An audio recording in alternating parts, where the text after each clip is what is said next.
तीन जानवरों की जंगल की कहानी। एक समय की बात है। एक घने जंगल में तीन जानवर रहते थे।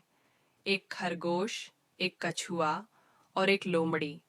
वे तीनों अच्छे दोस्त थे, लेकिन स्वभाव में बिल्कुल अलग थे। खरगोश खरगोश बहुत तेज दौड़ता था। उसे अपनी रफ्तार पर बहुत घमंड था। वह अक्सर कहता, इस जंगल में मुझसे तेज कोई नहीं है, मैं तो हर किसी को हरा सकता हूँ। कछुआ कछुआ बहुत धीमा था, लेकिन शांत और समझदार था। वह जानता था कि मेहनत और धैर्य से हर मुश्किल को पार किया जा सकता है। लोमड़ी लोमड़ी चतुर और चालाक थी।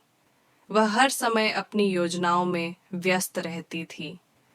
घटना एक दिन तीनों में बहस हो गई कि कौन सबसे बेहतर है। खरगोश ने कहा, मैं सबसे तेज हूँ। कछुआ बोला, मुझे अपनी मेहनत और धैर्य पर भरोसा है। लोमड़ी ने हंसते हुए कहा, तुम दोनों तो बच्चों जैसे हो, असली ताकत दिमाग की होती है।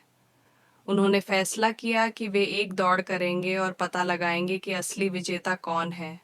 दौड़ का मार्ग जंगल के बीच से होता हुआ नदी तक और वापस था। दौड़ की शुरुआत दौड़ शुरू हुई। खरगोश ने तेजी से दौड़ना शुरू किया और जल्द ही कछुए और लोमड़ी से बहुत आगे निकल गया।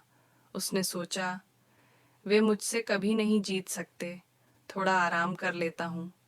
और वह एक पेड़ के नीचे सो गया। दूसरी ओर कछुआ धीरे धीरे लेकिन लगातार आगे बढ़ रहा था। उसने अपने कदम धीमे लेकिन स्थिर रखे। लोमड़ी ने चालाकी से सोचा, दौड़ जीतने के लिए मेहनत क्यों करूं? मैं नदी के पास एक शॉर्टकट से जाऊंगी। उसने रास्ता बदल दिया, लेकिन वह रास्ता इतना उलझन भरा था कि वह भटक गई। अंजाम कछुआ धीरे धीरे दौड़ पूरी करके फिनिश लाइन पर पहुंच गया। खरगोश जब जागा तो उसने देखा कि कछुआ जीत चुका है। लोमड़ी भी देर से वहां पहुंची और निराश हो गई।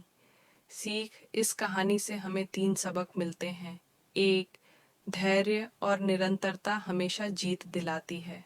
दो, अहंकार हार का कारण बन सकता है। तीन, चालाकी से ज्यादा मेहनत और ईमानदारी मायने रखती है। तीनों ने अपनी गलतियों से सीख ली और फिर से अच्छे दोस्त बन गए।